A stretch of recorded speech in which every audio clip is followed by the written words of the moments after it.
गुरु कबीर साहब कहते हैं कि कबीर हम सबसे बुरे, कबीर हम सबसे बुरे, हमसे भल सब कोई, और जो ऐसा कर जानिए संत कहावे सोई।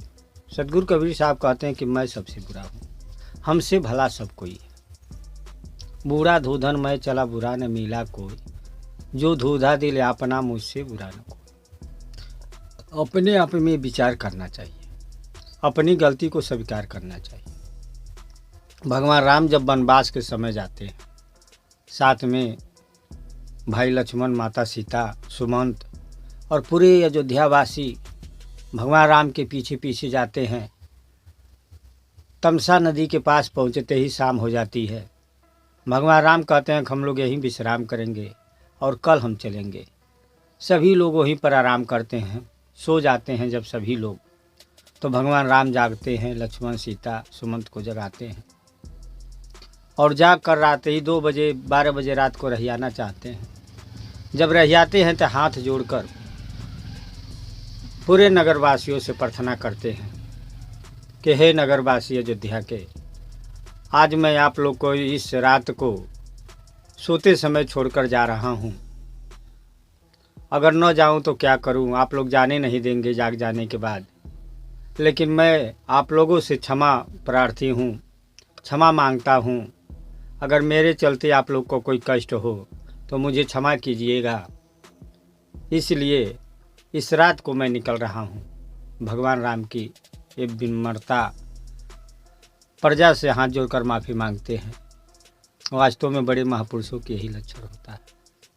वो अपनी गलती देखते हैं, लेकिन अहंकारी अभिमानी आदमी अपना गलती नहीं देखता, वो दूसरों को गलती देखता है।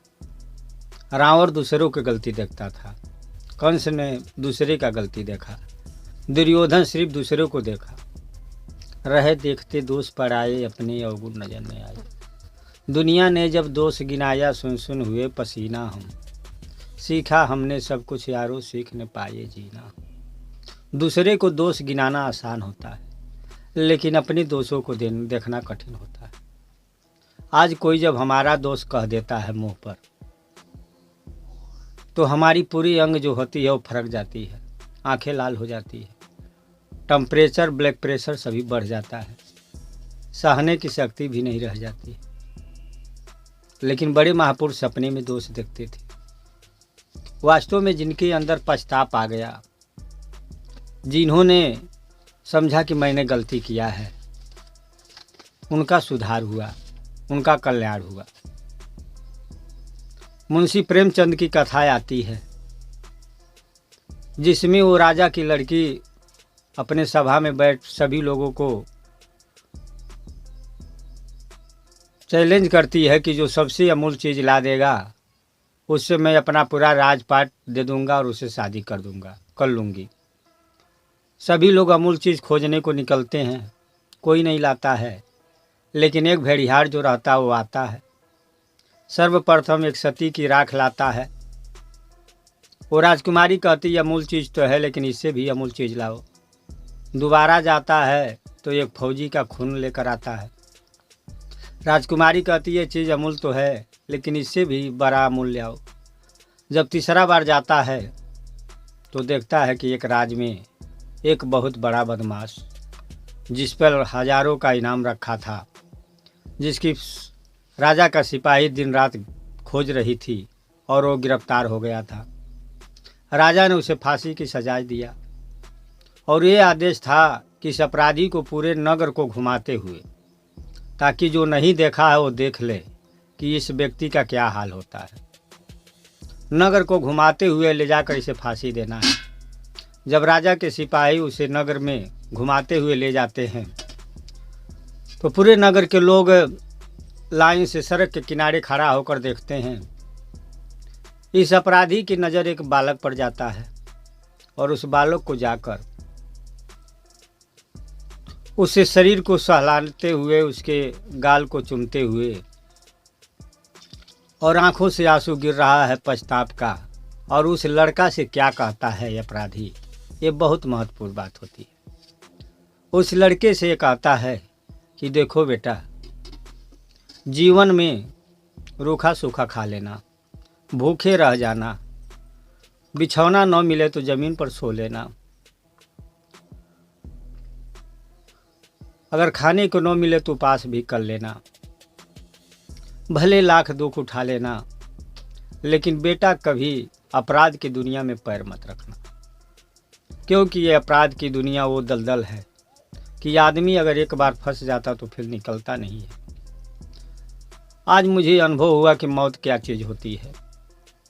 मैंने दूसरे को तरफाया, दूसरे को मारा, दूसरे को कष्ट दिया, तो अपने आप को बड़ा बलवान समझा, बड़े बलशाली समझा। मुझे बड़ा आनंद आता था दूसरे को मारना, तरफाना। लेकिन आज जब हमारे सामने मौत खड़ी है तो मुझे मालूम है कि मौत क्या होती है। मैं जिसके भाई को मारा होगा वो बहन कैसी होगी, वो बाप कैसे बर्दाश्त किया होगा अपने बेटा का मौत, वो माँ कैसे बर्दाश्त की होगी, वो भाई कैसे बर्दाश्त किया होगा। एक आदमी के कत्ल किया होगा, कितने लोगों का घर उजड़ा होगा। लेकिन आज मुझे महसूस होता है कि मौत क्या होती है, दुख क्या होती है, क्योंकि कुछ क्षणों में मेरा फांसी हो जाएगा। लेकिन हे बेटा, मुझे ये नहीं पछताव है कि मैं मर जाऊंगा, मरना तो सबको है, लेकिन यही पछताव है कि मैंने दुनिया में कुछ अच्छा काम नहीं किया।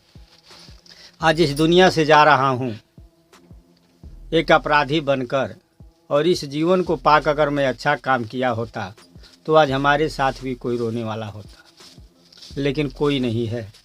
इसलिए मैं तुमसे हाथ जोड़कर निवेदन करता हूँ बेटा, ये मैं अपने हृदय की आवाज़ है कि जीवन में कभी अपराध की रास्ता मत पकड़ना।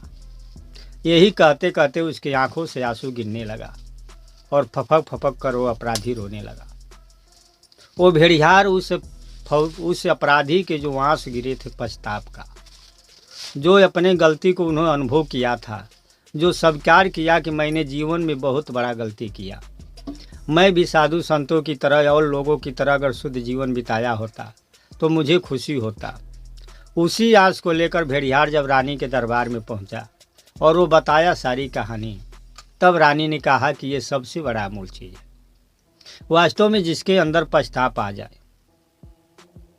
जो अपने गलती को स्वीकार कर ले, वास्तव में वो सबसे अमूल्य चीज़ है।